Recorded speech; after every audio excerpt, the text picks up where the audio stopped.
I am here to introduce Mallory, who is going to tell us all about her expertise in the field of behavioral analytics. And as a mom who's done ABA for 13 years, I cannot say enough great things about this behavioral management. What is it? Strategy. Yeah. So welcome, Mallory. Thank you. Eric and I were talking. This is my second time presenting at this conference. It is by far my favorite. I have two of my colleagues here from Chicago, and I have been telling them for weeks, maybe even months at this point, how much I love this community and how much I love coming to this conference. So thank you all for having me back again, and I hope what you learned today is valuable. And there will be time at the end for questions, but also if we happen to run over, I'm always happy to hang around afterwards and talk to people, answer some questions as I'm able. So I am Mallory Smith. I am a clinical director for Continuum Behavioral Health. I am the director in our Tennessee location. We have 17 locations nationwide. I also oversee a lot of our caregiver support services and really have a strong emphasis on caregiver support and training, as well as helping with navigating school, IEP processes, difficult IEPs that lead into legal concerns. All of those are areas where I have a lot of passion. So happy to discuss any and all of those as we move forward. The goal of this session is to turn chaos and the upward climb of behavior into manageable steps. As parents and caregivers, every day you guys are facing challenges navigating behavioral concerns. Anytime you have someone with a disability of some kind or a disorder of some kind that impacts communication, both receptive and expressive, understanding, you are going to see challenges with behavior. And those always go hand in hand. So what I'm hoping you gain today is some insight and some tools and strategies to help you navigate these challenges. You're going to see this running theme throughout my entire presentation. Managing behavior is climbing a mountain. It is small steps for your big end goal. So that's what we're doing today. Some of the things that you're going to be learning: understanding behavior as a whole. What is it? How does it work? The overview of some basic strategies for behavior management. We're going to go into some talk about evidence-based practices, which is what ABA is, and the strategies that we use for fielding the behavioral challenges. We're going to talk some about how this gets impacted at both developmental and physical age levels, the importance of shifting focus in each of those steps. We're going to talk about values and goals, because your child, your family member, their values matter, but also your values matter as a family unit and also as their caregiver. We're going to talk about dignity and autonomy, because we want that for all persons. We're going to talk about crisis management and safety and ways to find resources readily available for families with that are experiencing crisis level interventions. We're going to talk about troubleshooting, and then, like I said, we'll have time for questions at the end, and if we don't, I will hang around, so don't be afraid. You can still ask those questions. So let's start off with, what is a behavior? In our language, a behavior refers to an observable, measurable action by a living organism. Well, that's kind of understandable, but one of the things ABA is really focused on lately is that it's everything. It's not only what you're doing, but it's what you're saying, how you think, and how you feel. And that's been kind of a new progression in ABA. For a long time, it was only about what can we see and take data on, but we've found new ways of being able to interpret and put data to feelings to be able to know that those are also behaviors and can also be shaped. Behavior is communication. Every time a behavior is expressed, it's some kind of communication. Often, those communication comes out in ways such as, leave me alone. I don't want to do that. Look at me, I want your attention, or I want this thing, and I want it now. I'm sure most of you can relate with those things. So when we're looking at addressing those levels of communication, we have to first ask ourselves, does the behavior that we're looking at changing or managing interfere with my child's safety, health, learning, or their ability to access their community and their community environments. One of the things that is most heartbreaking about working in this field is watching families isolate themselves and restrict themselves because of their inability to safely take their loved ones out into the community. This is something that we work with families every day to do, because it can feel very isolating when you're not able to be amongst your people. We are social people. So this is a big focus of our intervention, is how do we get our clients more readily able to access their community environments? And it's through these things. Like I mentioned before, understanding behavior is going to be the first step we take today. So this is one of my favorite quotes by Annette Bro, and it really kind of tells me how I need to be thinking when I approach a behavior, specifically an undesirable behavior. Often, and everyday parents are frustrated when their children might be engaging in throwing of something or having a meltdown in the middle of the grocery store while you're trying to do something and everybody's watching you. It's very hard to navigate those situations. It can be embarrassing. It can, slow the whole process down. You're just trying to get one thing. Can't I just get that one thing? But when you really look at the behavior and you're assessing the why of what's happening, 9 times out of 10, the story behind the behavior won't make you angry. It will break your heart. It is the lack of communication and other skills at that moment that are able to make that moment significant or successful. And so that is the focus of our intervention. When we talk about functions of behavior, we like to use the acronym TAKE A SEAT. It really helps us remember the next steps of our intervention phase, which is understanding why that behavior is occurring. In ABA, the functions of behavior are mostly broken down into 4 examples. There are several others, but these are the main 4, and the other functions of behavior often fall under the categories of sensory, escape, attention, and tangible. So when you're talking about sensory, you're talking about the behavior itself is desirable internally. So you can think of that as stimming or stereotypy. You'll hear it termed both in the ABA world. That can be hand flapping, humming, vocal noises. It can be rocking. It could be, scratching. It could be squeezes. If you have children or adults that like to be squeezed and have that pressure, all of that, the behavior itself is reinforcing, the action itself. For escape, it often occurs in order to get out of something, out of doing some kind of instruction or avoiding an aversive stimulus. So this place is too loud, I want to get out of here, the lights are too bright, I don't want to do this work task, I don't want to hear my mom talking to me and telling me what to do right now. Those are those escape maintained behaviors. Then you have attention. So again, that's that, look at me, I want you to interact, I want you to recognize. Sometimes it might even be, I want you to reprimand.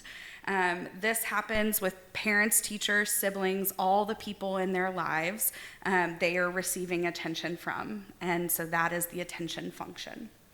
And then tangible is the, I want this, I want that, I want to play on my iPad right now, I want the TV, I want to be in the pool. Those enjoyable activities or items are tangible things, and they can access them. So that is why we have SEAT, S for sensory, E for escape, A for attention, and T for tangible. When do these behaviors occur? Well, sensory behaviors, because the behavior itself is automatic, can occur anywhere at any time. It doesn't matter if they're in an aversive situation or they're in a happy environment where they feel comfortable. The behavior is likely to occur. It doesn't matter if you're there or not there. It doesn't matter if they have their favorite items or they don't. The behavior is likely to occur because the behavior itself is enjoyable. Now, some of those behaviors may be more likely to occur under conditions that are aversive, but you will likely still see them across all conditions. However, with escape, you can imagine that occurs mainly when there is an aversive stimuli present. So they've just been given a direction. Somebody placed a worksheet on their desk. Somebody asked them to go pick up their shoes and put them in their room. There is an aversive task that they are being asked to perform, and that is what they are wishing to escape from. Attention occurs in a social setting. You can't get attention if there's no one available to give you attention. So there must be someone else in order to receive that as the reinforcer or the function of your behavior. And then a tangible occurs when the individual wants an item or an object, but that doesn't mean the item or object is there. How many times have you been at home and your child's like, I want McDonald's? Well, McDonald's is not in your living room, but they still want it. Well, let's hope McDonald's is not in your living room. So it doesn't matter if the item or object is there, they still want to access it. Most often it occurs in the condition where the item is there. So you're driving down the street, they see the sign, they start screaming McDonald's because they see it. So how do we analyze what those functions of behavior are? When we're looking at trying to determine what our children or our loved ones are trying to communicate, we use the term three-term contingency to tell you how we analyze the function of that behavior. We first take a look at the A, the antecedent. What is happening right before the behavior occurs? So again, we're driving down the car, we're pulling up at the corner, and the McDonald's sign is the antecedent. That is the antecedent for a behavior that is screaming about wanting chicken nuggets. So when we're looking at that antecedent, we really want to be asking those 4 W questions. Where, who is present, where are we, when is this occurring, and what is happening at the time. With the behavior, we always want to describe what does it look like. So in the example of the screaming, it may be high-pitched screaming with a frustrated face and repetitive. So we're describing exactly what that behavior looks like. It may involve some kicking to the seat. It may involve throwing an item up at the driver to get their attention. So what does that behavior actually look like? And then consequence. Everybody always thinks consequence means punishment, but in the behavior analytic world, consequence just means what occurs immediately following the behavior that you're looking into. That can be an event. So let's say the McDonald's sign fell over. That has nothing to do with anything in your control, but it could be what happened right after that behavior and probably would spark some concern. Maybe change that behavior. The child may think their screaming caused the sign to fall. But it also could be your action. It could be you saying, you need to say McDonald's nicely, and if you do, then we'll turn into the parking lot. It could be a circumstance or really anything. It could even be you ignoring the yelling and just continuing on your drive home. That is a consequence. Even though there's no action there and you're just continuing on, it is still the consequence. Consequences are important because that is what either increases the likelihood that that behavior will happen again or decreases the likelihood of whether or not that behavior will happen again. So I have a little visual here, and there's a lot going on, so I'm going to try to explain this because people see punishment and they automatically think of punishments such as timeout or loss of privilege or spanking or all the common punishments that we all may have grown up with at different times. For us, punishment actually means what decreases a behavior. So it does not refer to some kind of physical punishment. It just means the behavior itself is less likely to occur again. On the opposite end of that, reinforcement, when we're reinforcing something, it means it's more likely to occur again. So this is really important when you're analyzing behaviors because you want to know, what do I need to do to either decrease this behavior if it's undesirable, or increase the behavior if it's desirable behavior.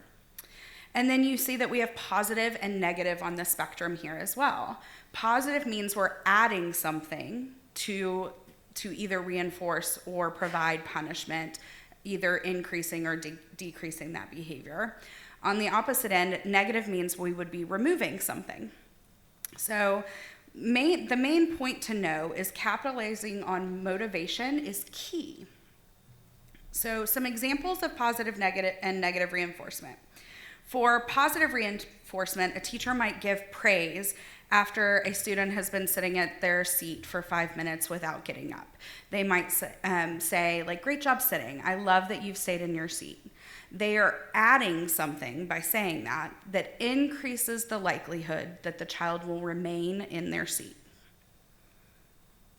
For negative reinforcement, we might be looking at removing something. So let's say you have a headache and you've had a headache all day and it's just continuing.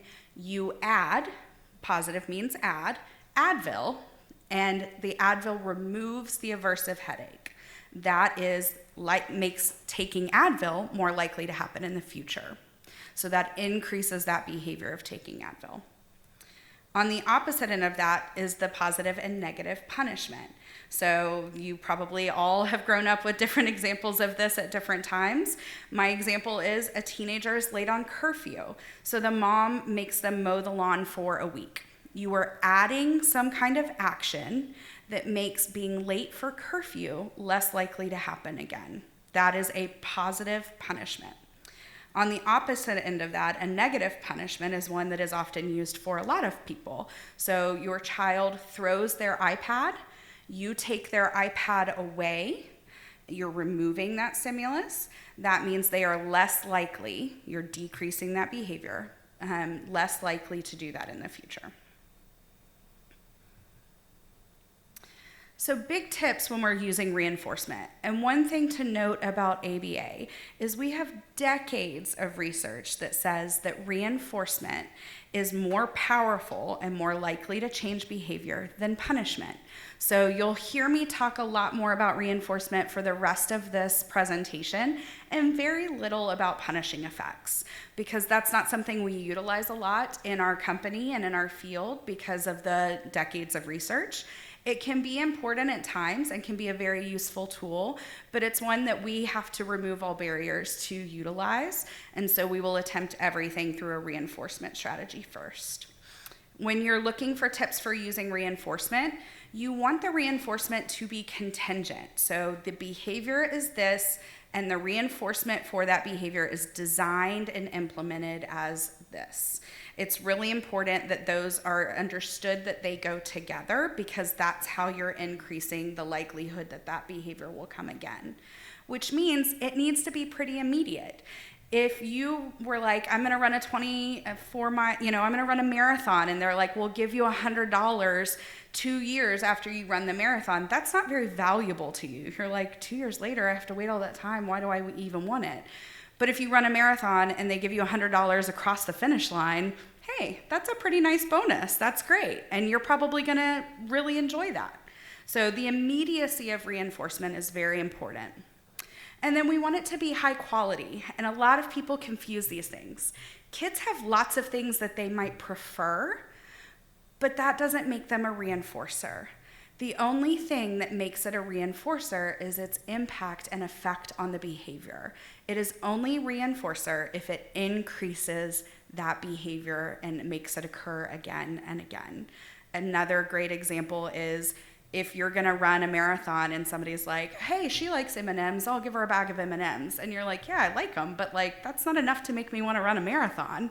But if somebody says, you run a marathon and you get a free trip to France, I'm in. I will get myself across that line for a free trip to France. So the reinforcer only is a reinforcer if it gets the behavior done and if it increases it.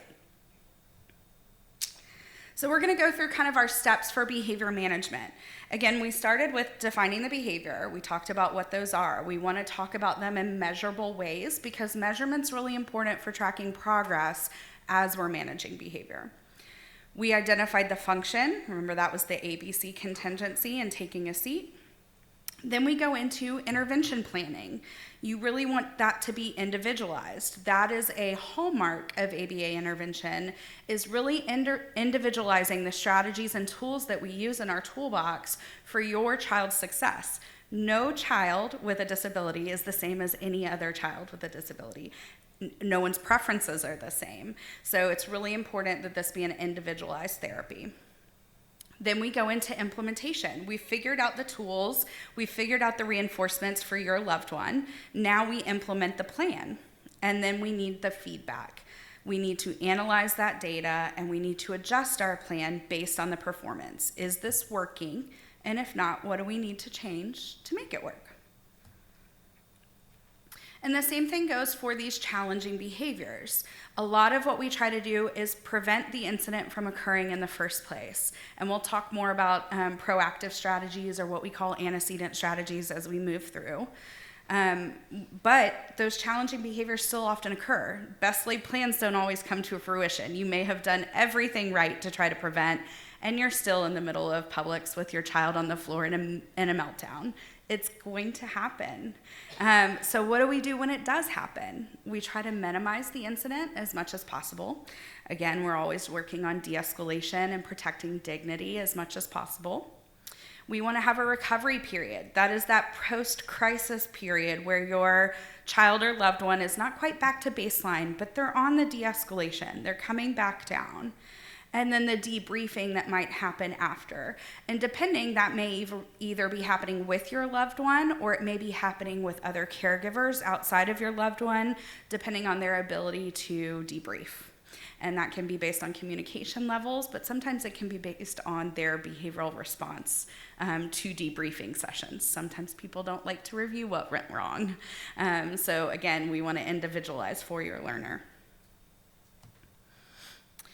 So when we're looking at behavior management, it is not just about reduction of the behavior. I want you guys to think about any time you've been upset and someone's told you to relax. How great has that worked for you? How great does that feel? It can't just be about shutting off the behavior itself. We have to replace the behavior with something more effective or functional. If your husband came to you and you were super upset about something, you've had a long day with the kids, and you're so upset, and he said, relax, you're probably going to give him a dirty look. But if he was like, why don't you go relax and take a bath? See if that'll help you calm down a bit. Then you can come back down. I've got the dishes. That is a much better situation to come back to. So you can see the difference of just being told to shut it off doesn't work, but being given other coping strategies, other behavior management strategies is highly effective.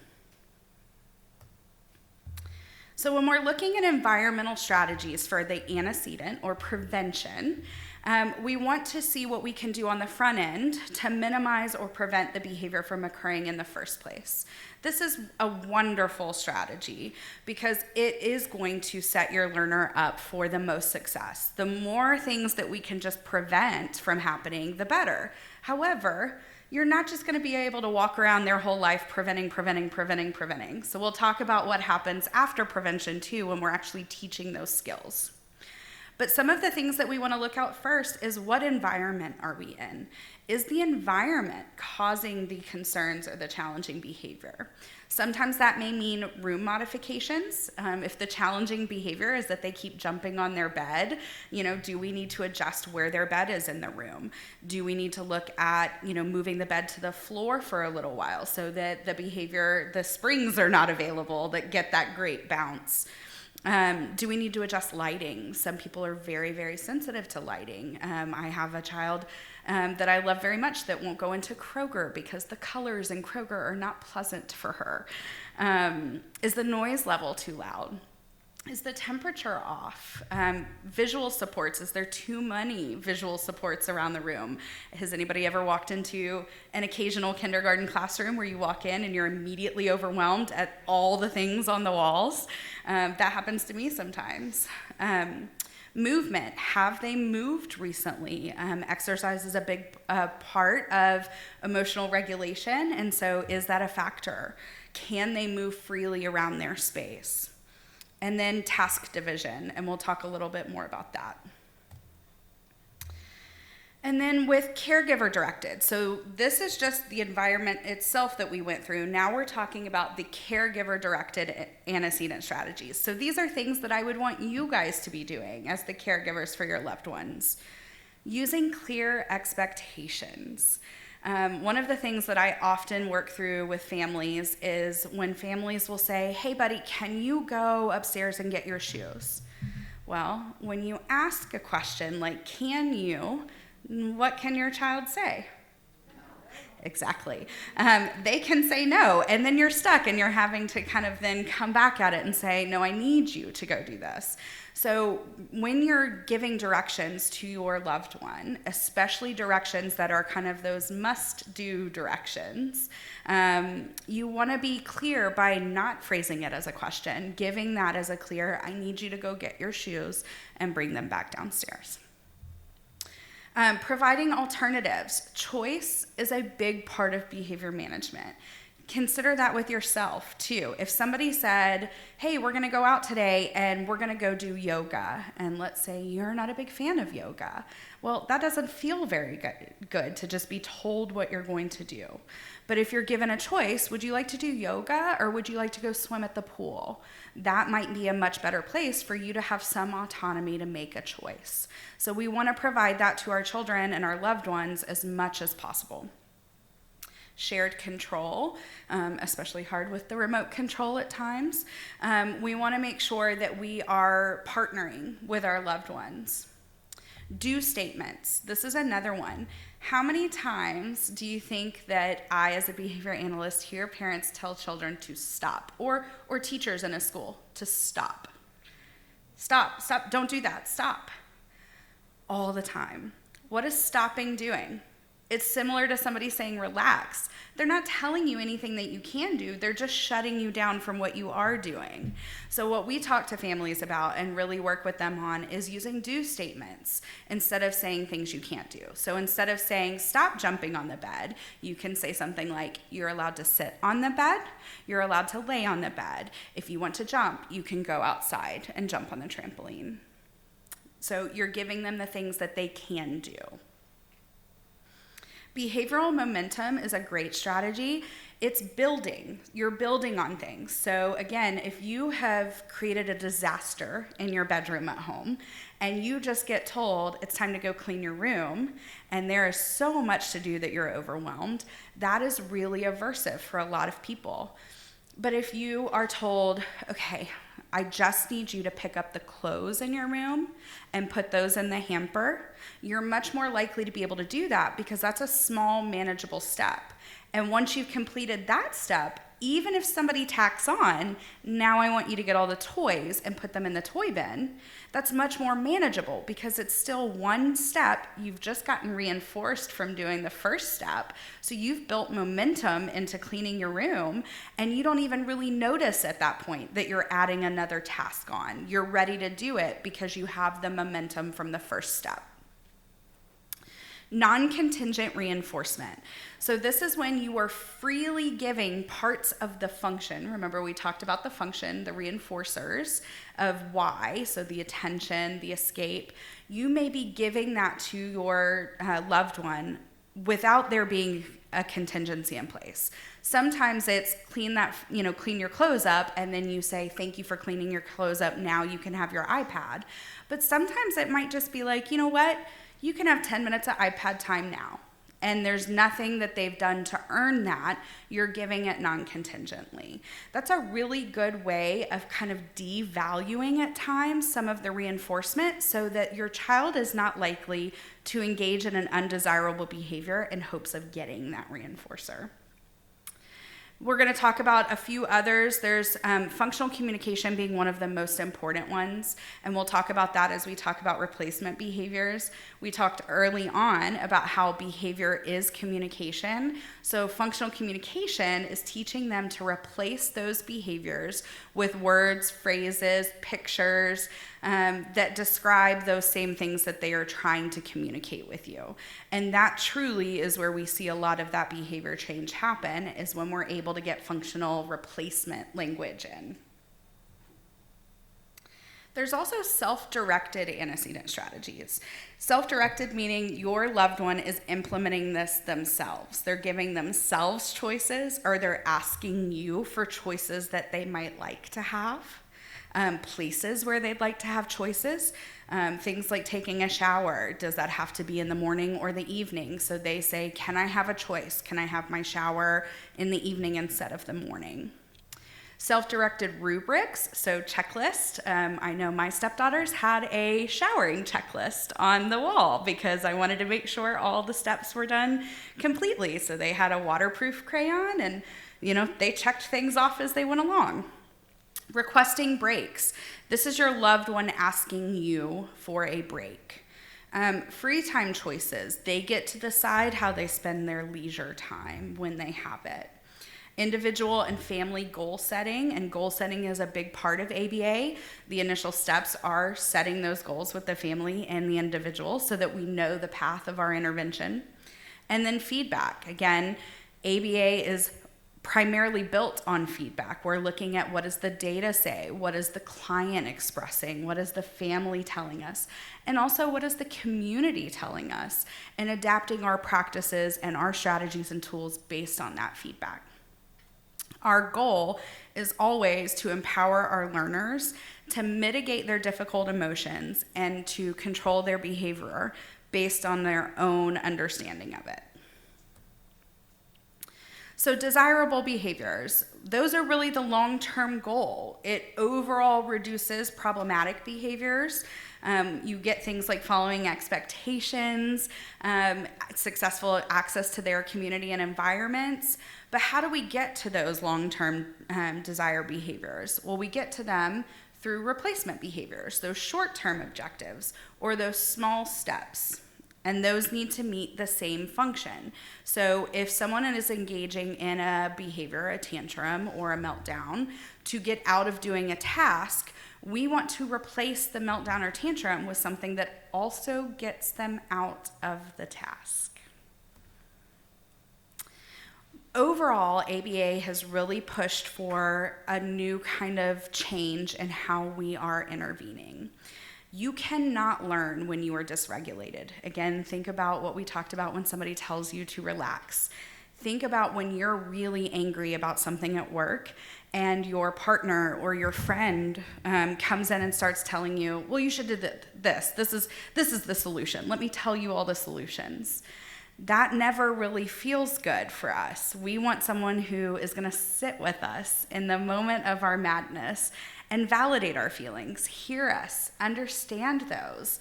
And the same goes for your children or your loved ones. They need that validation. They need someone to sit with them. And if you're a Brene Brown fan, she says, sit in the suck. So that is one of the things that we do, is we sit with our loved ones and our children and our clients where they are. Because you learn through listening. So listening and understanding their communication is the first step. Then you also learn by creating joy. And one of the things that we do to create joy is we work to make the environment and our client happy, relaxed, and engaged. We call that HRE in our field. It's a big acronym that we use all the time, are you HRE? And defining what HRE is for your child or your loved one or even yourself is really important. It's one of my favorite tools to do with someone. So I want you to just take a second right now and think about, and you can close your eyes, do whatever, think about where you are HRE. Where are you at your happiest and your most relaxed and engaged? Okay, so mine is always going to be with my family and loved ones at the beach. And I am either in the water or I'm watching the water from the sand. That is my happiest, most relaxed state. Anybody else had the beach in mind? Yeah? Who are our mountain people who love to be on a mountain somewhere? Yeah? Okay. There's a lot of places. Bubble bath. Any of you bubble bath people? That's where you're most relaxed? Yeah? So there's a lot of places. That's what we want to give our loved ones. We want to give them that state. Now, that doesn't mean all of our intervention happens at the beach or the mountains or in a bubble bath, but we want to try to create that environment everywhere we can when we're teaching. So again, I want you to remember as we talk about consequence interventions, consequence does not mean punishment. It just means what we do after the behavior And a consequence is what changes or shapes the behavior. It's what either increases it, meaning more likely to happen again, or decreases it. But when we are getting to the consequence place, that means the behavior's occurred. The meltdown's in place. You're standing in the middle of it. Your teachable moment is gone. What do we do now? Well, we have to focus on future events of that, working around the consequence and knowing that what I do in this moment shapes or decides whether or not this behavior is going to happen again or not. So that's a really crucial, important moment. So when we're talking about caregiver-directed consequence interventions, here are some of the kind of highlights of some of the ones that we use. Again, that replacement behavior. So it seems kind of silly because I just told you your teachable moment is gone, but sometimes the behaviors that we're dealing with are small in intensity and magnitude, meaning that you may still be able to teach a little bit, especially if you can get in there really quickly. So an example of this might be you're a teacher and you're sitting at the carpet and you have a child that's about to call out and you see their mouth opening, so you know it's about to happen, and you might be like, and you throw up your replacement behavior of a model for raise hand. Well, then the student raises their hand because they've just modeled it really quickly before they even said anything. Then you can reinforce that. That is a great consequence intervention. You have replaced the calling out behavior with a hand raise. You just won. That's the best moment. The same for response interruption and redirection. That's a similar, it's just the same title for what I just gave you. You're interrupting what was going to happen, and you're giving that replacement response. DRL stands for differential reinforcement of low rate or low intensity behavior. So think about your children who might engage in some of those higher level undesirable behaviors, aggression, throwing, property destruction, those kinds of things. But have you ever had a child where you can anticipate it coming? You can see the facial expression change. You can hear the noises occurring before they get fully ramped up. That's where we reinforce those low intensity moments, those low rate moments, so that we can hopefully prevent the bigger episode. If you can reinforce the facial expression, then maybe you can avoid the full meltdown. Excuse me. Planned ignoring is another common one, especially in classrooms. That calling out behavior on a carpet being a great example of that. So you might see teachers ignore the child, not the child, we never ignore children, we ignore the behavior. You might see the teacher ignoring that behavior. The child's calling out and she's calling on everybody whose hand's raised, but not that child as they call out. The hope there is that they recognize that through that, they're not going to get successful attention from the teacher, and they must raise their hand to access that. Excuse me. Self-directed consequences. Again, our goal is always to teach our loved ones how to manage these things on their own. So as our clients progress, one of the things that we like to teach is self-monitoring. Self-awareness is a big part of the human experience, being able to understand yourself, understand what your triggers are, understand what behaviors are likely to occur when, how to cope with those behaviors. So this is something that we really work on teaching early and often, and hope that that progresses throughout their adulthood, because that is a skill and strategy that we all use to some degree and at times need more of. Self-awareness is a real strength when we can get it, so we work on that a lot. Reflection. A lot of self-awareness is reflecting on what happened. So once your child or loved one is calm, being able to say, how did your body feel? How did you know you were getting upset? What did it feel like? What could you do? What do you think you could do differently next time? If you're able to engage in those conversations, that's really helpful. We've done those conversations at times, even with picture supports, visual supports. We've done video modeling of reflective activities. So there's different ways to access that depending on your loved one's language abilities. But that's a really great way of kind of looking back on something. And then those calming strategies. So we talked about kind of what makes us all happy, relaxed, and engaged. Those can be useful calming strategies. Things like taking deep breaths are also helpful. One of my clients loves rainbow grounding, so that is the one that she often goes to, is you look around and find something in the room for every color in the rainbow. Sometimes you might have heard the 5 things you can see, 4 things you can smell, those kinds of things. So what is kind of bringing you back down and regulating your emotional state? So the key points to remember in behavior management is we want to, and replacement behaviors especially, is we want to choose wise replacements. Ones that the learner can quickly and easily utilize in their day-to-day life. So we don't want to teach them to do something that is so hard that they have no reason to do it. The behavior itself is easier.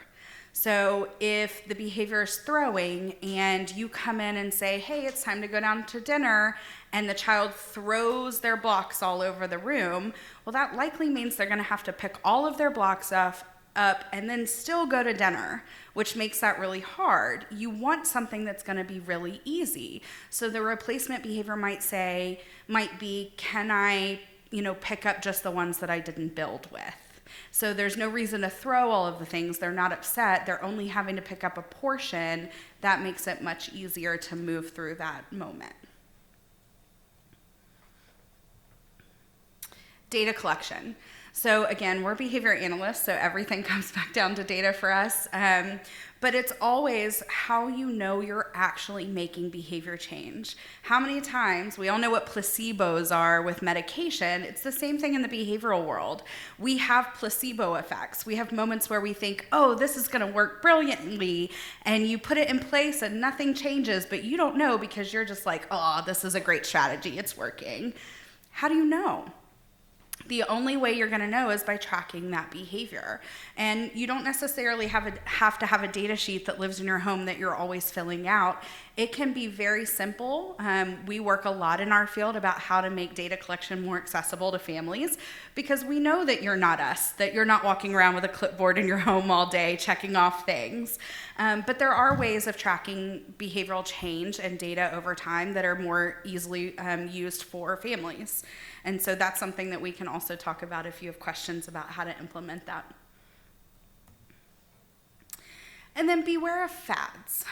So there are a lot of controversial fads that get put in place for management of behavior change. I know there's a lot of things with diets at times, reducing red dyes, or, taking gluten out of things for people who may or may not have a gluten intolerance. You obviously know your loved one best. You know what is in their best interest. And some of those things may work for your loved one, but it won't work for someone else's loved one. So really become an expert in your child or your loved one and stay away from things that are controversial. An example of this was in 2006, Jim Humble started proposing the Miracle Mineral Solution. Has anybody heard of this? No. So it is a combination of chlorine dioxide-based products, which is bleach, essentially, cleaning products, mixed with citrus things and bottled. And if you took this, it was supposed to cure HIV. It was supposed to cure autism. At times during COVID, it came back up and was being sold as a cure for COVID, acne. It was for cancer, all of these things. And they later found out that it was causing internal corrosion of people's bodies, their organs. There was nausea, vomiting, diarrhea, low blood pressure. And so it was banned in the US. It's actually still out there outside of the US. But that is something that became very much a quick fad that families were grasping onto and was causing permanent and lifelong damage. So all that to say, make sure that you are being very evaluative of the services and the treatments that you're looking for when you're working with your child. You want to have all the information and make informed decisions. So beware of the fad. Is age just a number? So we talked about, how we move through behavior management, but how does that happen at all stages of development of a person's life? Is physical age the most important thing to consider? Is developmental age and where they are performing most important? Caregivers are often told that early childhood learning is the most beneficial. Who's told you that? Who's heard that? Early childhood is what you need to focus on. Have you all stopped learning? No, none of you are young. None of you are 3. Most of you are adults, so you're still learning every day. So are your loved ones. Yes, early intervention is great. We love to be able to get in early and start teaching those basic skills then. But never at a point in a person's life are they incapable of learning. And so that's something to remind yourself as we move through. For a developmental overview, you're really asking yourselves some questions. How is your child's body growing and developing and changing? How is your child experiencing different emotional changes at each stage? How does your child interact and develop friendships? And how is your child developing critical thinking or understanding their speech and language development or hitting those milestone areas?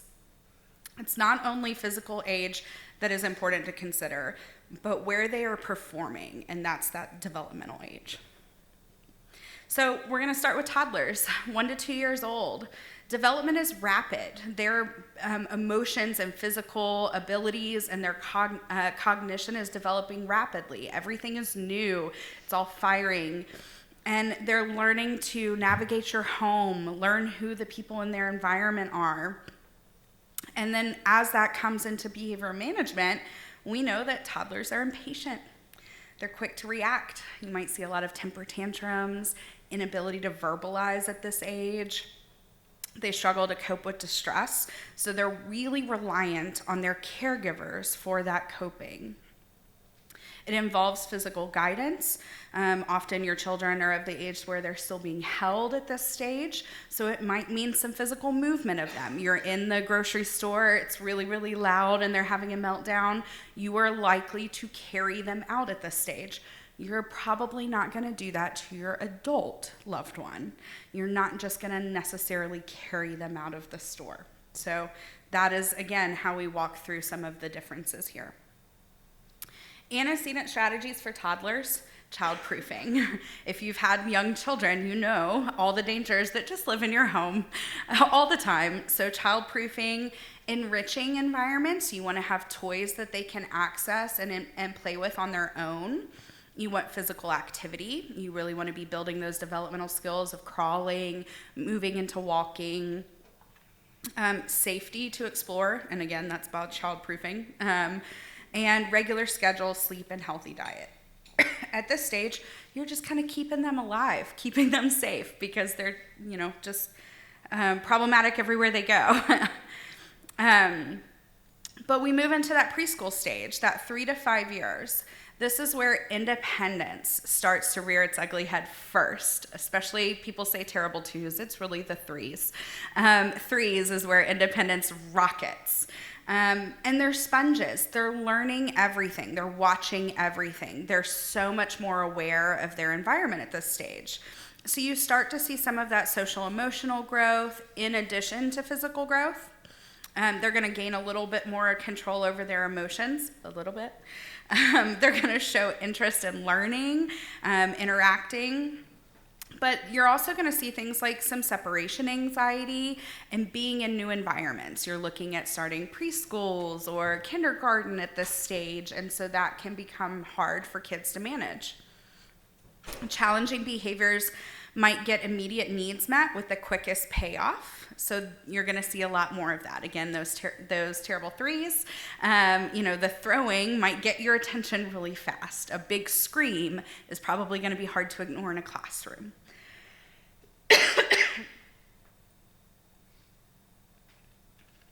You're also going to get that why question a lot. So you're saying something and they're like, well, why all the time? And they're just trying to figure out what are the contingencies going on in the world around me. This is where that is coming into play.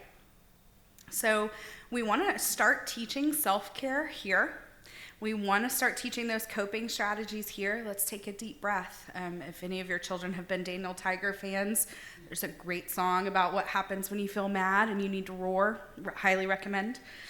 You want to allow for mistakes here. That's where learning happens. Learning happens a lot through failure. You want to model for your children what the successful way would be. You want to balance screen time with physical activity. We want structured play, but we also want kids to have free play. That's where they can be more imaginative and have those real leisure skills where they don't feel under control, that they're not feeling controlled. And then obviously well-established routine for sleep and healthy diet. School-age children. So your child has entered school, you're seeing some amazing progress, they're changing, they're growing because they're around their peers and they're learning from them. And they come home at the end of the day and hopefully in some way they're showing you what they've done, whether that is through the products that come home in their folder, through what they tell you about their day. Maybe they're able to use their AAC device to communicate some of the activities that they've had throughout the day. But you're starting to get more resistance from your child when you tell them to do their homework or clean their room or that they've got to get dressed the next morning to go to school, and defiance sets in. It's common as they try to test their limits and boundaries. So a lot of times what we talk about is we want to make sure we are using things like a first then statement. First we're going to get dressed for school, then you can have your iPad in the car on the way. So that is setting up a contingency that offers success in that moment. They're going to do the hard thing, getting dressed, so that they can get the reinforcement that they want, the iPad. You're going to use the behavioral momentum that we talked about before, those small steps to equal a big win. And you're going to really look at utilizing reinforcement, but occasionally at times possibly punishment. If my stepdaughter walks up to her sister and hits her in the head with the iPad's likely going to go away. So just because we don't implement punishment a lot in this field, punishment is natural to some parents. You know, that is a natural consequence. The iPad's going to go away. So this is where you start to see that happen a little bit more. Typically before age 6, you don't utilize a lot of punishment for children, but as they start to become more aware of those contingencies, they've learned those contingencies, that's where punishment can often be effective. But again, we know from decades of research, reinforcement is the better modality. So we want to lean into that as much as we can. Antecedent strategies. We want to set expectations. Sometimes that may be daily, weekly, monthly. I'll tell you what, kids at this age love a visual schedule. They love to know what is going to happen in their day, what's happening in their life and their world. It gives them understanding for a world that they may not understand because they don't have a ton of control over it. So visual schedules are great strategies. I'm so sorry, guys. Keep organized, so have those set up in time. Task interspersal, we don't want to give everything all at once, so it's not let's clean our room, clean the playroom, and go get our homework done all at the same time. I would also probably be upset if someone told me to do all of those things right now. And then again, as always, regular schedule, sleep, and healthy diet is really important. So when we're looking at tweens, that 10 to 12 years of age, one of the best taglines I can tell you is, pick your battles wisely. Because again, this is where you start to see a wide range of development. Some children can be content still playing dress up and playing with dolls. Others are interested in makeup and YouTube and jewelry. Girls age much faster typically, or mature much faster than boys in this stage. So image and body issues start to play into this. They're usually, doing more self-exploration and seeking more gratification. So one of the things about picking your battles is being consistent and neutral, but adaptable. And this will be something we talk about for all the rest of the stages, is consistency is key, but adaptability is vital, because negotiations are now at play and will be for the entire rest of the developmental period. So you might start seeing mood swings in this stage. You have shifting hormones. They're going to prefer their friends over their family. So this is where you start to see your kids kind of start to pull back from you and prioritize being with their friends. They'll outgrow some of the discipline strategies that you may have used before. So I don't know if anybody has come from a house that spanks, but I remember even before I turned age 10 looking at my dad one day and was like, you really think this is going to work? Like, it's just, we're past this, right? Those things may not work anymore. And as your child's behavior shifts, they outgrow those, and they have more testing of boundaries and adding more some of that disrespectful behavior. So you want to make sure that you're establishing clear rules, especially around navigating technology, because this is probably entering even more at this stage of development.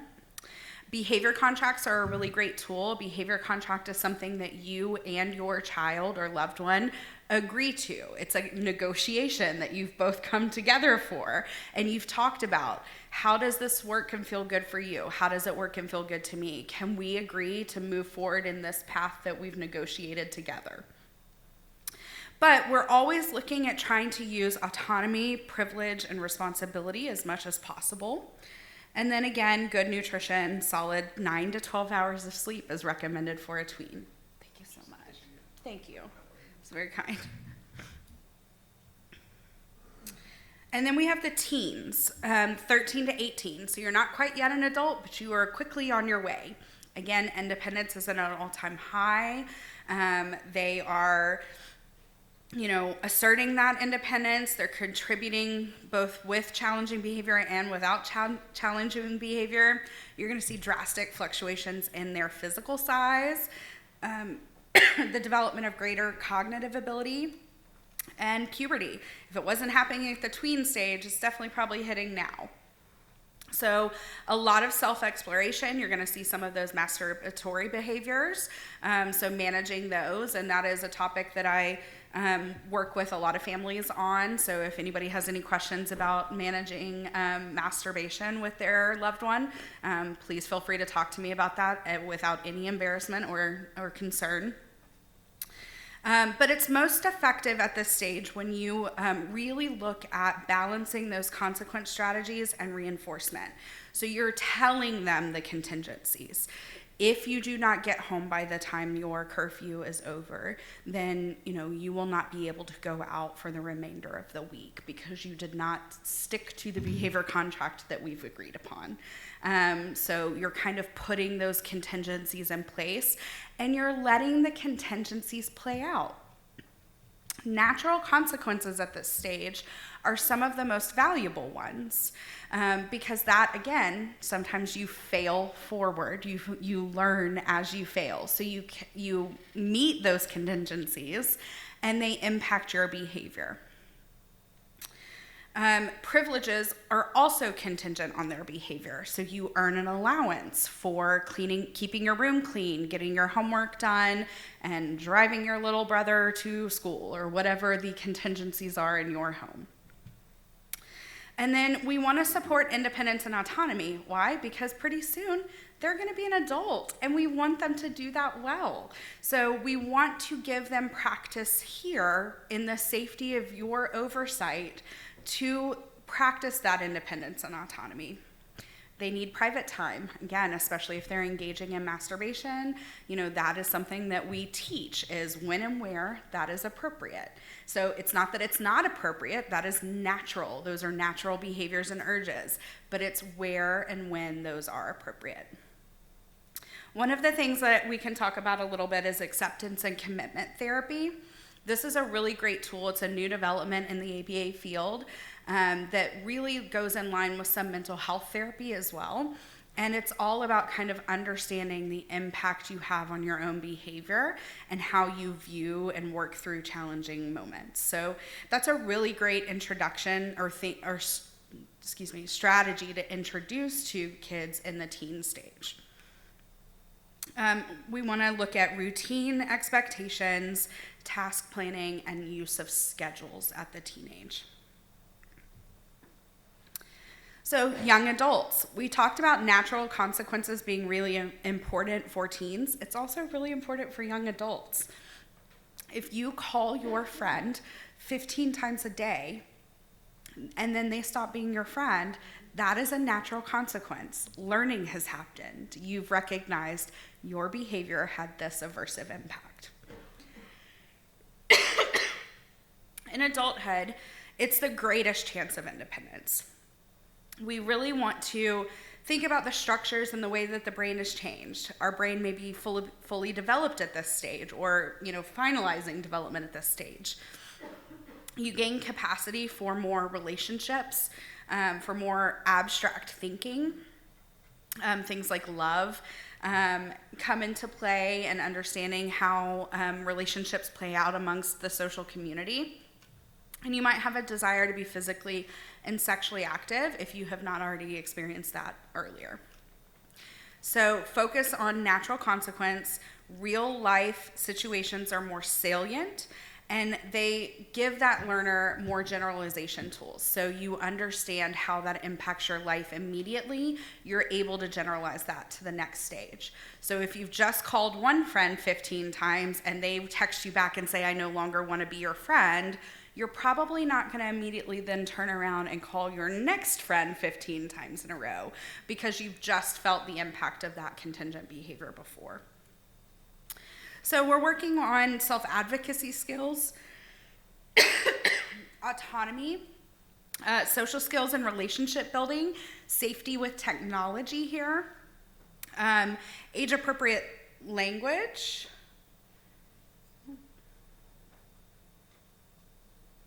Sorry guys, I don't know what happened. Okay. I'm glad it came back. There we go.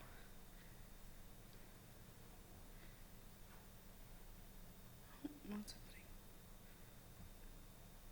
Okay. And job assessments. So this is where we're trying to prepare them for the future. We want to focus on life skills that are immediately turned into job skills.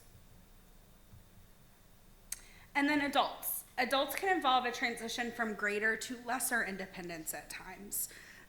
And that can be really hard. If your loved one as an adult is not able to perform a job or live independently, then that means that at times that can feel like they have actually regressed in ways. And it's not actually a true regression, it just means that they haven't met all the capacity for living as a fully independent person. So you might see some changes in their memory, their cognition, mobility, sensory acuity. Learning still takes place, but it might be a little bit slower. It might take more contingencies to get there. And there's a shift in focusing on establishing their identity to really looking at achieving emotional stability and having self-directed and purposeful lives. For behavior management, again, we're wanting to focus on natural consequences because they are more salient. Here we also may look into adding some vocational training, again, for those life skills and work support.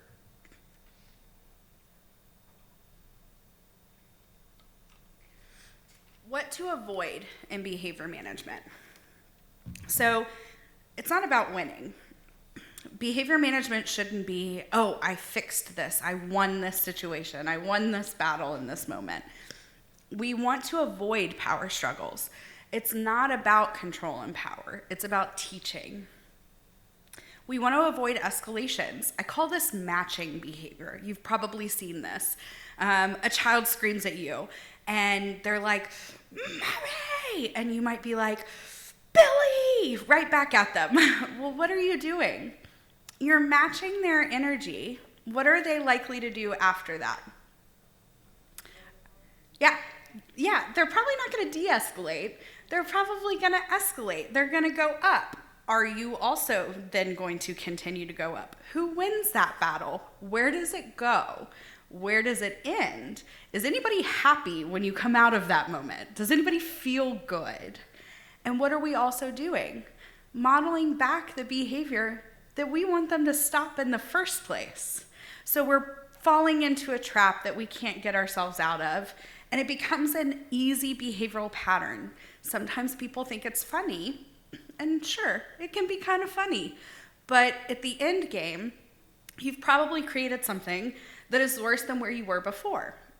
So we want to avoid circular reasoning.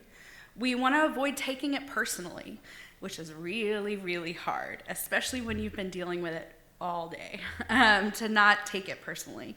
But they are not necessarily always mad at you. It's the moment, it's the circumstances, it's the contingencies at play. It's so much better if you can remove yourself from it and look at it for what it is, a behavior and communication and a struggle versus, oh, they're just doing this to make me mad again. Sometimes they are. I mean, let's be honest, but most of the time they're not. Don't forget your values. Come back to your values. Is your value teaching, or is your value in this power struggle? That example we just talked about with the yelling back and forth. Are you exhibiting your own values in that moment when you're yelling back? Probably not. Now, no judgment. We've all been there. But remember your values in that moment. Avoid making a mountain out of a molehill, and then try to avoid the behavioral trap. Sometimes, yes, it may stop it in the short term, but you may be creating a long-term problem that you unintentionally made. Words to reflect on. Boundaries are prerequisite for compassion and empathy. Again, I'm a huge Brené Brown fan, so you're going to see her quotes throughout several of my presentations. But we can't connect with someone unless we're clear about where we end and they begin. If there's no autonomy between people, then there's no compassion or empathy, just enmeshment. So you're really working in every moment of trying to build up their skills and their ability to navigate the world. We want people who can do that in our absence because you cannot be there 100% of the time. Shifting perspectives. As your child grows, you have to shift your perspective and your mindset. The goals and values that you have may not line up with your child's. And this is something that we have really adopted in our field and in our company completely, is what's called assent withdrawal. So as parents, you might sign your child up for something and you've given us consent to do an intervention, but that child didn't have that choice. They didn't sign the paperwork, most likely. Sometimes they might. They're not making the choice to participate in that therapy. You are on their behalf. But every day we are evaluating in our field, especially in our company, of assenting behaviors. Is your child actively participating in this intervention? Are they upholding the same value? Is the same thing that we're working on for them important to them? I have a client currently who wants nothing to do with peers, has no desire to be around kids his own age. I worked very early on in my career with him of teaching him skills to interact with those people. But I learned over time, he has the skills, he just doesn't want to do it. So I'm not going to keep pushing him in those environments and forcing him to interact when that's not his value. It may be his mom's value, but he's showing me it's not his. So I'm going to back off. And when it's available and he wants to interact, I know he has the skills to do that. But I'm going to quit forcing it. I'm going to quit pushing it because he's telling me otherwise. That is honoring assent. That's honoring your loved one's autonomy and their ability to make choices for themselves. So again, Dignity, self-advocacy, independence, autonomy are all things we value and we want to build up in our loved ones. We often say, let's reap the benefits. So when we say things to clients, our loved ones, our children, how you say it matters. If you can say it with respect, with empathy, you avoid power struggles, and you have a positive attitude. You may still be saying it's time to get your shoes, but you're saying it nicely. So an example of this is, hey, it's time to go to therapy. We need to get our shoes on. And your kid says, I don't want to go. And you say, I know. I hear you, buddy. Let's try anyway today, okay? And you're working through it. You're validating what they have said. You're validating their experience, but you still may be following through on the instruction because as you are their parent, you have made that decision for them. So it goes a long way. Even though the result doesn't change, they're still going to the therapy session, the way that you say it matters a lot. So this can be a hard screen to look at. Living independently. 17% of adults with disabilities live independently.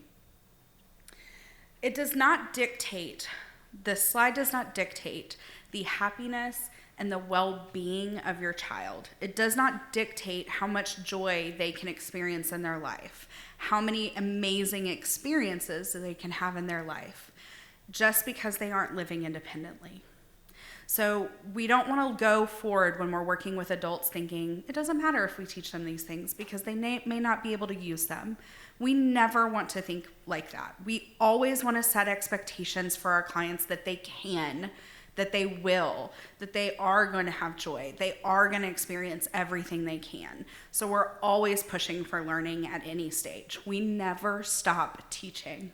You are always teaching. You never know what may happen. In crisis, when you're in moments of crisis with your child or your loved one, we want to be quick with the facts and then slow with the blame. It doesn't matter how we got there, why we're there. And blaming never helps. Imagine you're in the kitchen with your wife and a dish between you just broke. Does it matter? Is it helpful to be like, you just broke that dish? Just clean the dish up, move on. Like, it doesn't matter who did it. And you get a better reaction by just moving through. So when you're looking at incident prevention and minimization, you want to make sure you have a supportive environment, that there's reinforcement readily available, that you have safety behavior and habits in place, that you know how to de-escalate. Learning how to de-escalate your loved one when they're dysregulated is very important. Using those antecedent strategies to try to avoid potential triggers. You want to ensure your physical safety, so how you're standing, where you're standing in position to your loved one when they're in crisis, how you're moving if they're coming at you for aggression, how you move your body to get out of that situation safely. And then post-incident procedures, how you go through that recovery and debriefing. There are several crisis management companies and techniques out there that provide training to families. We are a company that is able to provide some of that crisis management training to families in differing areas. And there are several different kinds. We provide one called QBS. But de-escalation and trauma-informed care is very important in our field, and so it's important that you guys know what is available to you. Crisis management and safety care focuses on prevention, safety, and the humane, supportive, evidence-based interventions to prevent crises, and then how to respond when crises are available. In some of your different areas, you might have different crisis management through your city or your town.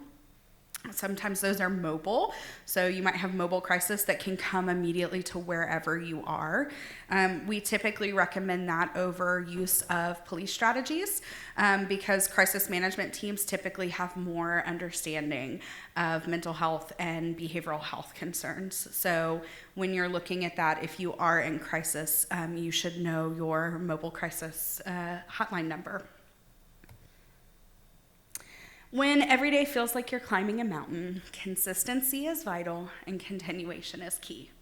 Keep moving forward with this. Keep looking at these strategies, implementing them, and being consistent with them. Over time, you will see the behavior change. Nothing about this is immediate, but the small steps you take lead to big outcomes.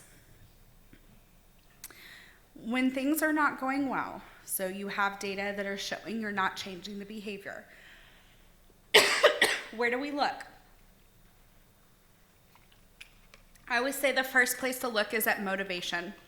Motivation and your reinforcement is often what is happening. You probably have not capitalized on motivation. You probably don't have an effective reinforcer.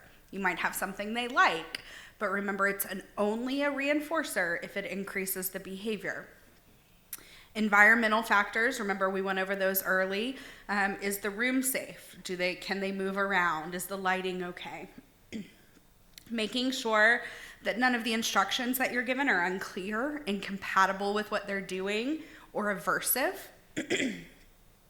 Navigating any language or barriers, skill barriers to what you're asking them to do. Knowing your loved one, their history of responding is important. And then, are there any medical issues? And I know Danielle will talk about this more with her toileting procedure or presentation tomorrow, but eliminating medical issues is really important when you're adding in a new skill or looking at accomplishing a new skill. So the truth is that falling hurts. The dare is to keep being brave and feel your way back up. We keep moving.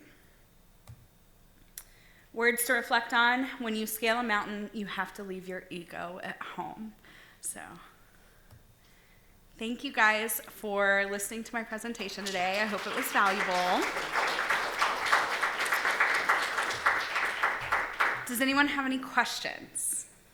Anything in your anecdotal experience as a professional or within talking with other parents, specific strategies, things in general specific to CCD and all of it? Because now there's obviously a spectrum. We all have some different behavior issues. There does tend to be, some commonalities there with the disorder. Yeah.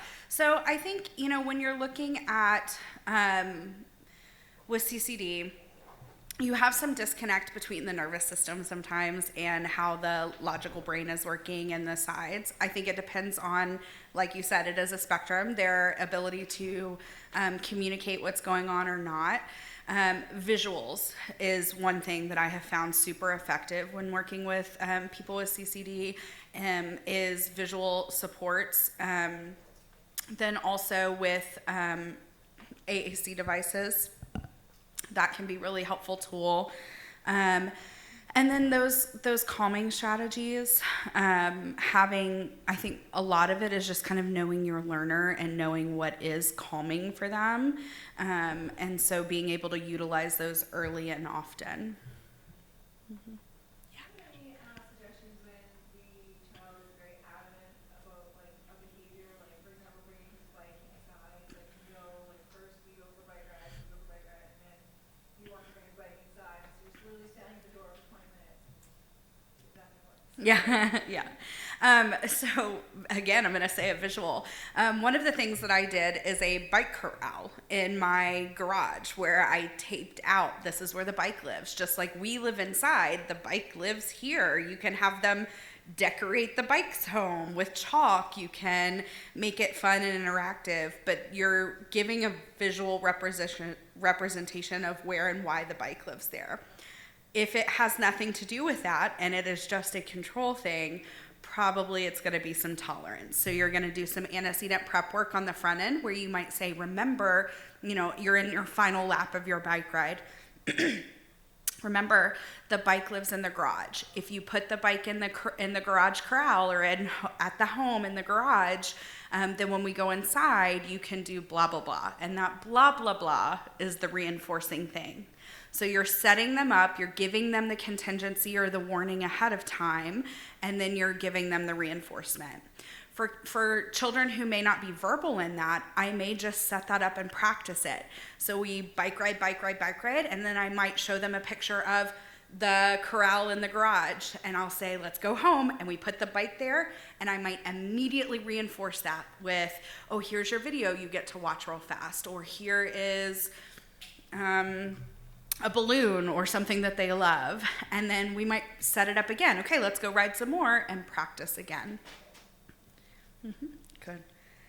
So, 6-year-olds, high functioning, I know the gaps start more around age 8, but any suggestions on how to navigate insurance? So like we're constantly struggling with them not knowing what their disorder is, and he goes into a doctor's office and acts perfect. And then you go home and it's hell. So it's like, how do you navigate, how do you advocate to get the therapies that you need, that you know we need, and all of our therapists are like, he needs them forever. Like, yes, and how, is there any talking points or any suggestions? It's a really great question. So you guys probably all know ABA is a widely insurance-covered intervention for people with autism and ADHD, but for everyone else, they kind of leave you guys out, and it's an incredible shame, and there's a lot of advocacy work going on to try to change that because it really is a beneficial strategy and therapy for all people. I would say in that circumstance, if you've ever hired or heard of a medical advocate, that is one of the things that for you guys particularly, because ABA probably is not a covered benefit for your insurance, having a medical advocate come to your home, see what life is like in your home, understanding, having those therapists that may be in your life writing up what they are observing in your home, providing their treatment plans, providing their data to a medical advocate, and then having them, really push your insurance provider on those. Having your insurance rep and your medical advocate communicating can be very helpful. I would say the same thing in the school setting as well. Having an educational advocate for your child is a huge win because they are able to get a lot more done on being able to access all of the things that your child has a right to. So medical advocates work very similarly to an educational advocate. I would also take video of your home and show that to your pediatrician who said, look, these are this is what the angel looks like at home. We try to do that, and then he like freezes, and then he's like, are you busy videoing me? Yeah, You gotta do it, maybe sneaky like cam. a ring camera somewhere. Say my daughter did the same thing, and you think you're trying to pull it off, but they are sometimes, my daughter at least, is Very aware. observant. That's the catch. Maybe don't do the video, just have it in your hand recording the sound. My kid does her pterodactyl sound. I mean, you don't need to see it on video to know she's having a tantrum. Yeah, I captured a video once of him and his teachers and all his therapists were all shocked. Absolutely shocked. You're not making it up. My gray hair trust me. I will also say that a lot of states have waivers and grants for funds. I know in Tennessee we have what's called the Katie Beckett waiver, that parents of children with disabilities can access funds, and those funds cover a wide range of services and technologies and therapies. How do you get to qualify for that? Because we're told we don't qualify for that. It may depend on your state level. I know like Colorado has incredible benefits for people. Tennessee has less, but we do have some. So part of that is just kind of looking at all the avenues at your state level and seeing what's available and using some of those for some of these services. Did you see at the registration table, and I don't have a lot of experience with it, but there is now a code for disorders of the corpus callosum that like Yes. you can call in the doctors and add that code in. I haven't attempted it either, but it's a national like coding for insurance that I've tried to add to my daughter's accounts and things just to see if that would help. I'm not saying it will, but yeah, we don't have a lot either. Oh, sorry. Can I ask another question? Have you ever considered, and maybe you already have something like this, like, we're all obviously educated in what our kids are like, right? And we're probably all somewhat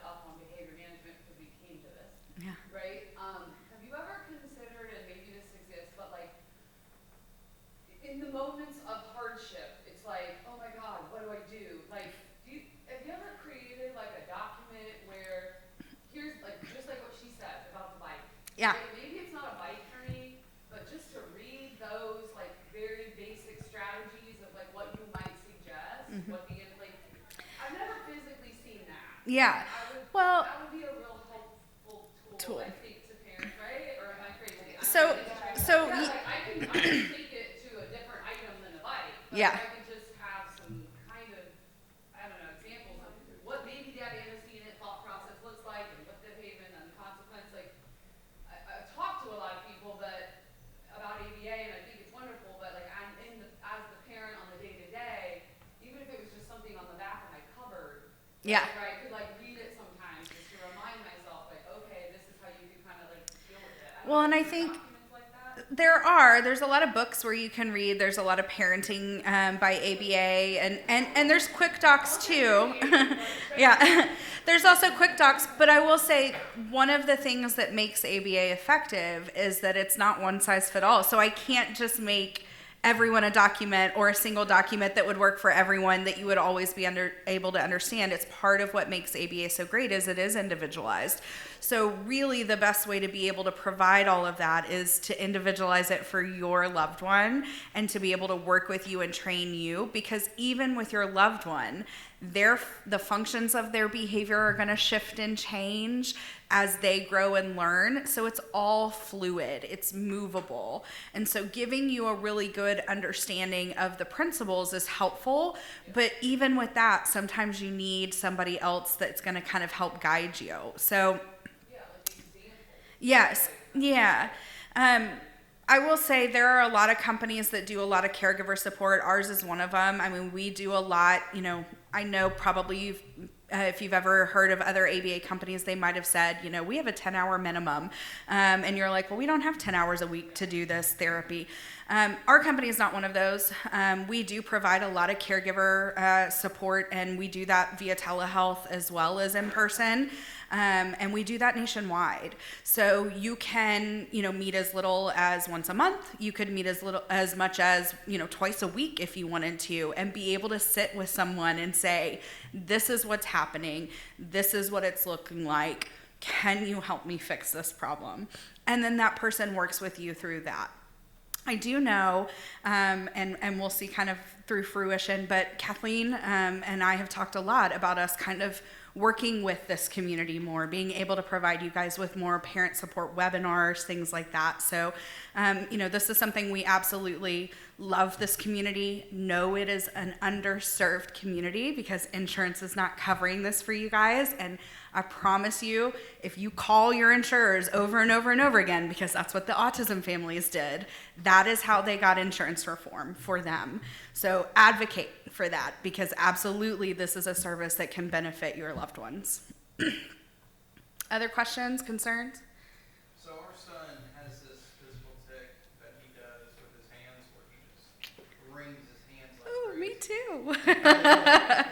And it's when he's upset, it's when he's excited, when he's embarrassed, he just always does it. And then of course, if we like put our hands on his hands, he'll stop for a second and then continue it. But it's becoming to the point to where it's like starting to make his knuckles swollen.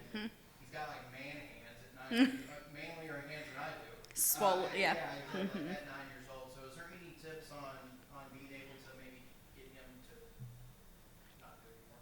Yeah, it's really hard. Self-stimulatory behaviors are incredibly hard to change because, again, the behavior itself, the action itself is providing some soothing, some reinforcing effect. That is actually a behavior I've had my entire life. My parents tell me as a child that as a baby, I would wring my hands. I still, to this day, sometimes can be caught doing it, don't even know it's happening. As somebody who has developed mostly neurotypically, I've found my own ways of coping with that. I'm actually really surprised right now I don't have a hair tie on my hands, because that is one of the things that I often do. It looks more typical to play with a hair tie than it does to wring my hands. So people develop sometimes their own strategies, and that can be things that you're doing, is showing him different ways that he can get some of that same sensory input with something that might be more replaceable or easier to incorporate that doesn't cause the same damage. So fidgets of all kinds. And that's the thing with that, is it's really trial and error to figure out what works best for your son. But things like fidget spinners, squishies, that might have the same sensory input. Hair ties have been one of my favorites. My dad has a similar behavior. His are clips and keys. That's what he will play with all day. So we all have self-stimulatory behavior of some kind, but obviously some people have it to a more significant degree. I think part of it is just exposing him to other ways that he can seek that same sensory input, and then providing a lot of reinforcement when he's choosing those other ways. So lots of verbal praise, lots of, I love the way you're playing with your fidget spinner or whatever it is, and then not as much attention when he's engaging in the previous response, the rubbing. Sure. So, kind of, my daughter she doesn't do anything with her hands, she doesn't mouth, so it's like whistling. Right now she's opening mouth, like, we call it addressing. She doesn't come out. Like, what are some, I know you mentioned, like, fidgets, you tried, doesn't do the thing that she wants to do. So what are some things, I know she's looking for something when she does it. How do we help her find that something that's socially acceptable? Yep. Vocal stimming is the hardest one to navigate, because you can't physically change that. I can't reach, I probably could reach in your mouth, but it would not be appropriate for me to reach in someone's mouth and stop them from making a noise or moving their mouth in a certain way or any of those things. So we would never do that. What we tend to try to do is teach the conditions when that sound or behavior might be acceptable for them to do, and when it's not acceptable. And then kind of similar to, what I mentioned with their son, is really looking at providing a lot of exposure to alternatives. So you could hum, you could, move your mouth or your tongue in a certain movement pattern inside and get some kind of sensory satisfaction from that that's not so overt. But one of the things that we've worked a lot with our clients on is signaling. Signaling when a behavior is allowable and free range, and then signaling when it needs to be contained in some degree. So if you have a child who may be exhibiting loud, shrill tick noises, we're going to try to work on signaling that at a restaurant or in the middle of a movie theater is not the place for that. But if you feel the urge or the need to engage in that behavior, we can walk outside. We can walk to the bathroom. You can go to your bedroom and engage in those behaviors, and that is a safe space for those. We are out of time, but feel free, if Mallory's willing to stay. Yes. If not, you are doing an ABA presentation tomorrow. I am. I'm going over kind of the basics of ABA and all of that, so I will be here and tomorrow. Happy to talk with anyone at any point. And highly recommend ABA and going back. Thank you, Erica. I'm just going to carry you around with me everywhere. Thank you all so much.